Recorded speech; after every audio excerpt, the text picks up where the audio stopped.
Welcome to the RE Real Estate Podcast, where we discuss buying and selling real estate in black and white. Here are your hosts, Ben Harang and Clint Galliano. Good afternoon, everybody. Welcome to another episode of RE Real Estate Podcast. I'm Ben Harang. With me is Clint Galliano. How you doing today, Clint? I'm doing wonderful, Ben. How you doing? Clint, I'm doing terrific. On a Wednesday afternoon, the sun's shining. It's not too hot. Weather's nice. So I'm doing good. Life is good. So what are we talking about today? Today we're going to be talking about the April transactional numbers for the city of Houma. The city of Houma. All It's right. the April market update for Houma. All right. We've done Lafourche and Terrebonne, and now we're going to do Houma. That is correct. So whenever you share your screen, we can start looking away from the camera and start seeing what we're talking about and kind of have a conversation about it. All right. Are you seeing that? I am. And just for those of y'all that are watching, I'm in Thibodeau, Clint's in Houma, and through the magic of something called Riverside, we look like we might be sitting side by side on occasion. So that was a little learning curve when we first started doing this for us to adjust to that. But here we are. So in April of 2025, the market in Houma was squarely in a buyer's market, which means there's more than 6 months worth of inventory listed on the market. So for however many units are sold, divided into the available units, however many units are sold per month divided into the available units gives you the what's the word I'm looking for, Clint? The months to sell out the current inventory. Right. So a balanced market is 6 months, and Houma is sitting at 7.68 months. So it's right outside of a balanced market. So it's what is referred to as a buyer's market. So a buyer may get a few more concessions from a seller to get a deal done, according to this. All right. A couple of other points is that the median sold price was $197,000. The sold to list price was 96%. So that means buyers got a 4% discount off of list price, or that you could look at it as that the seller's overpriced by 4%, because it ultimately sold 96% of the original list price. And typically for the properties that sold in Houma, it took them a median days of 99 to sell from when they were listed. From list to close, 99 days is still not a terrible number. It's a pretty good number, matter of fact. From the time the house hits the market to the time it closes is just under 4 months, just over 3 months. So yep. About a month to go under contract and 45 to 60 days to close. So that's about what the market is right now. So that's not shabby. That not. means that inventory is moving. The market's still active is what that means. Correct. All right. Next, we're going to move over to median estimated property value. I'm going to let you take this one. All right. So this is the estimated property values for what's on the market based on the automated valuation used by the Realtors Property Resource, which is where we get this data. And the median estimated value is $221,000. That's 0.3% up from last month. And over the last 12 months, that's up 1.1%. In the chart below, you can see comparing Houma to Terrebonne Parish to Louisiana to the national market. If you notice, the blue is Houma, the orange is Terrebonne Parish, the yellow is Louisiana, and the red is the national market. And starting in about December of 2016, you can see that Terrebonne Parish and Houma are following a very similar trend, even more so after 2020. There's not much variation in them. And the main reason is that Houma makes up the majority of Terrebonne Parish's sales. Right. And when we say Houma, we're talking about anything with a Houma address, east side, west side, coming into Bayou Blue and Gray. So it's not just the corporate limits of Houma. It's anything with a Houma address. Just a point of clarification. Yeah. All right. What's next? All right. New listings. New listings. All right. On this one, the new listing median price, which means there is many houses listed above and below 235,000. 98 properties were listed at a median square footage, dollar per square foot of $143 per square foot. And it's been staying pretty static. It's bumped up and down over time since 2020, but the average dollar per square foot, or the median dollar per square foot, has risen somewhat, but it's on a slow incline with some individual variations. Yeah, there we go. That's the chart for dollars per square foot. There you go, and look at December of 2021. Boom. Everybody remembers what happened in September of 2021, and that's the result of, you see a little peak before that, and then that must be when the houses that were damaged and either sold as damaged properties. Yeah, I'm gonna let you take March of 23, Clint. I don't know why that one's there. March of 23 is when we had the interest rate skyrocket. Ah, right. And everybody went, whoa, put the brakes on. You could smell the rubber burning from slamming the brakes on, huh? Yep. And then we had another similar effect at the end of 23 going into 24. That was a continuing rise in the interest rates. Yep. So just as an aside about interest rates, Clint, I know you and I talk about it a lot, but I don't know how many people hear it. The interest rates go up and down. 7% in my mind is an equilibrium rate. People today don't think that, but if you buy something today, because life happens, if you need the house, go ahead and buy the house you qualified for at the best interest rates you can get at the time, and then the interest rates may go back down. You can refinance it. I'm not going to get into what some people used to call that, but buy the house you need that you can afford based on the interest rate, and if the interest rates go down, refinance it. That's enough preaching, Clint. Go ahead. Yeah, well, I'm gonna preach just a little bit more.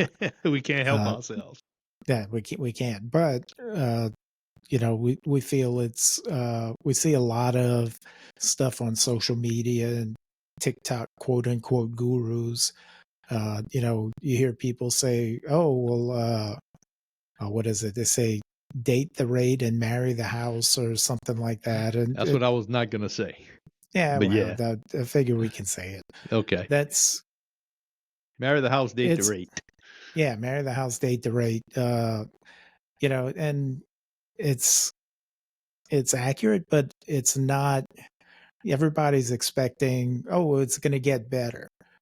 We focus more on a short-term memory than looking at the overall things that have gone on in the past. So people very, very seldom think about how things used to be 10 years ago. For 10 years, we've had sub 5% rates up until the last year and a half or so. Mm-hmm. So they feel that this is ridiculous interest rates, but it's not. Right. This is actually, we're still below the 20-year average. Mm-hmm. It's, Mm-hmm. it's more a matter of figuring out what you can handle. Like Ben said, if you need the house, figure out how to get the house you need and you get it. And then if you can find the opportunity to refinance, you refinance. Or you figure out how to pay a little bit more down on the principal to cut down the term of the loan so that you're paying for a shorter amount of time, and that saves you money on interest also. All right, /rant. I'm getting off my soapbox. All right. Who's up All on right, the next one? we're talking about new listings. All right. So, All right. oh, wait, didn't we just talk about We that? did. Yeah, We're we going did. to the next one. We covered. We're going on to the next one. Active listings. All right. So we talked about new listings, and this is the total active listings that are for sale. If you look at this, the new listings and the average listings, the median list price is $235,000. That's amazing. That's kind of strange. I don't know what it means, but it just is ironic that it's this exact same number, from 99 listings to 368 listings. Well, what it tells me is that we've got a lot of, well, I say a lot. We say that the median properties that are listed are similar, at least at a price point. Yeah. Yeah. That the new listings coming on and the listings that are already there, the ones that are in the middle are at this price point and at the same price point. Mm-hmm. When I see the word median, I think of the bell curve from statistics class. I'm not sure that's the right place for it, but that's what it brings to mind. Yep. That median is right there in the middle. Right. The apex of that curve. All right. So 235 is the median. That's up. Number of properties. We'll look at the chart. We're at 368. So you can see from Ida, we've kind of come back pretty well. We have recovered from Ida. Yeah, especially inventory wise. Mm-hmm. You can see starting in April of 2020, so that's at the beginning of COVID, inventory dropped and was actually a steady drop until we ran into Ida. Right. And then we had that turnaround and started climbing back up. It's kind of weird. I never looked at the number of active listings on the chart like this, but that's pretty interesting. Well, nobody was listing it. We were selling a few, but nobody was relisting properties at that point. Right. Because they had to be repaired. Nobody wanted to get out of their house. Right. Right. And the people that, unfortunately, the people that bought houses at the 2.75% rate, they got damaged, may have had to refinance those houses. And having that low rate ties you to the house you're in. And I tell people you better like the house you're in at 2.75 because you're not going anywhere. And then life hits them in the face, and all of a sudden they need to make a move, and they're faced with a 6% rate or whatever the rate would be at the time. So just because you get the rate today doesn't mean you're going to have it for 30 years. I'm off my soapbox, Clint. All right. Yeah, we're gonna kick the soapbox out the door for now. Median days listed is 100 for everything on the market that's listed.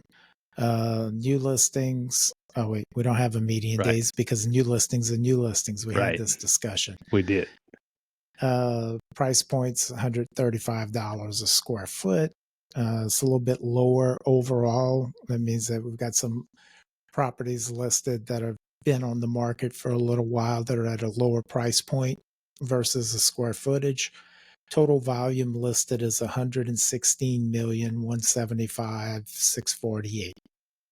Hey, I said that without stumbling. You did. I'm proud of that. I would call that $116 million. That's right. And be done with it. But that's just me. I like to get technical. I understand. You like the tech side of it, no doubt. All right. So new pending listings. So these are properties that have gone under contract which means that someone has made an offer and the seller has accepted. How about you talk about this one, Ben? All right. So the median price you can see is going down now. So the 235 was for the listed properties. This is for the property. This is the list price for the properties that went under contract. So it's a little bit less at just under $211,000. But 70 of them went under contract, and it only took 31 days to go under contract as far as the median days in RPR. And that median price is the $142. So it's a little bit higher than the previous slide at 135. And then the volume under contract is $20 million. So that's just new pendings for the month of April. And then Clint's going to take the next slide for the pending listings. So the total pendings. On this, we have 70 new listings hit the market in April. I'm sorry, 70 new properties go under contract, but we had 98. You passed it up. Yeah, I did. We had 98 listed on the market. Right. So that means, let me take this. 98. Go ahead and run with it, Ben. New properties were listed, and 70 went under contract. So that means there's 28 more properties available in April than there were in March, not accounting for the stuff that expired. But the inventory is coming on the market faster than we're selling it, which is why we're in the buyer's market. That's the bottom line. All right. Pending listings overall. So not just what contracts that were written in April, which is the new pending listings. So this is overall listings. So this means that this was under contract prior to the month of April. Median list price, a little bit over $206,000, and total of 98. And so the total of 98, that means that the majority of them obviously went under contract in April. So there's only a few holdovers. But we've got 98 pendings and 98 new listings. But that's total pendings versus 98 new in April. Correct. So it just says it's a non-meaningful correlation. Well, it shows a consistency is what it shows. Yeah. So pending listings median days on the market is 84 dollar per square foot, 138, and there's 24, almost 25 million that are under contract waiting to close for the month of April. This is a good bit of volume. Month over month, that's almost 15% more than there was in March. Mm-hmm. And then sold numbers, median sold price was $197,000. There were 56 properties closed in Houma. And then this is the numbers that we got from the first chart we looked at. 96% sold to list price, 99 days on the market, $135 per square foot. And there's 14 million, almost $15 million dollars in volume. Now, volume is the total of the sale price of all the properties sold. So if you hear us use that term, that's what that means. You can see running through the slides the median dollar per square foot, and that's a dollar per square foot of living area. And we can do the whole podcast on the definition of living area square footage. And there's great debate on what should and should not be included. But it's the number runs from about 135 to a high of, I think, Clint, 143, 148, somewhere in the mid 140s. Somewhere around there, yeah. So there's about a $10 range. So just a down and dirty estimated value is apply $140 to your house and see what happens. But make sure you know how to measure for square footage. So That's just a tip we're giving away today. Next slide, Clint. And just to add to that tip, if you're selling a barn that's been gutted, that $1 per square foot won't apply. Right. This is for a finished house. All right. Month supply of inventory. And this is the other part of what that first supply pulled from. And it's just showing the 5-year trend for inventory supply. 7.68. Again, December 21, there wasn't a whole lot of inventory. And then it slowly climbed back with a couple of dips and peaks. Yeah. But we're kind of trending right now, definitely in this buyer's market.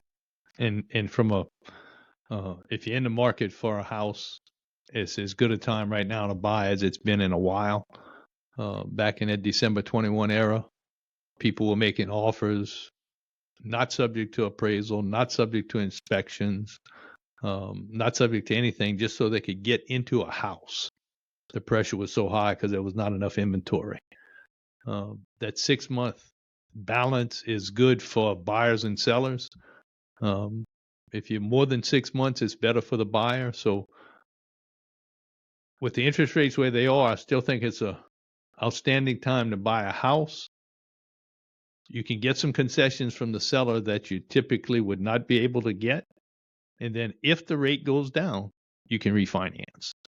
So again, that's a sales pitch. I know it sounds like one, but that's the reality we live in today. Pretty Clint? much. It is what it is. Yeah. The truth is the truth, and that's what we know how to talk about. So it's like that was the last slide? That was the last slide. All right. So we go over this stuff to help you understand what's going on in the market, and to be able to maybe give you some answers to things that you can't find answers to, or maybe things that you didn't know you needed answers to. If you've got other questions, don't hesitate to reach out to one of us.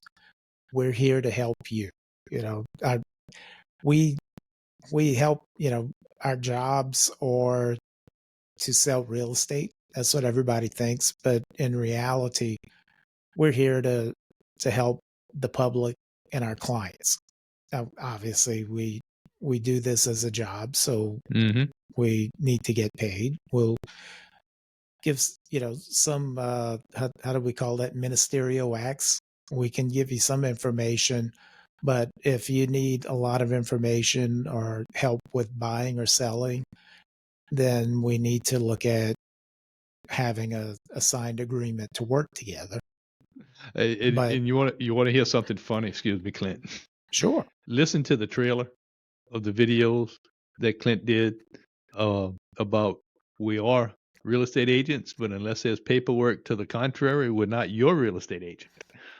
So right now we're just talking about it, and it's funny the way Clint has it set up. I chuckle every time I hear it. But we just two guys talking about buying and selling real estate right now. We happen to be real estate agents. We're realtors.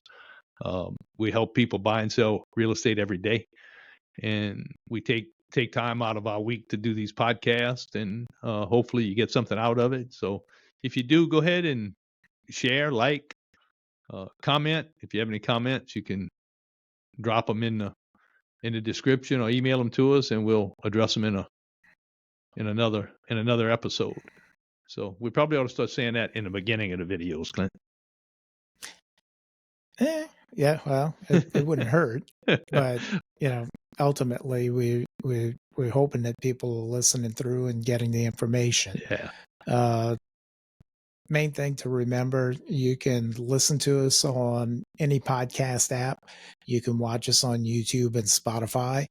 You can find us at realestatepodcast.com. That's once. realestatepodcast.com. That's twice. realestatepodcast.com. That's 3 times. So that should be stuck in your head now. So go to realestatepodcast.com. You can listen to individual episodes. You can click on the link to our YouTube channel. You can ask us questions. You can find Ben and I's contact info. You can find Ben and I's individual websites, anything you need. All right. Looks like that's a wrap, Clint. I think I'm starting to enjoy this more as we do it, relax a little bit more. So until next time, y'all have a great week. Have a good one, Ben.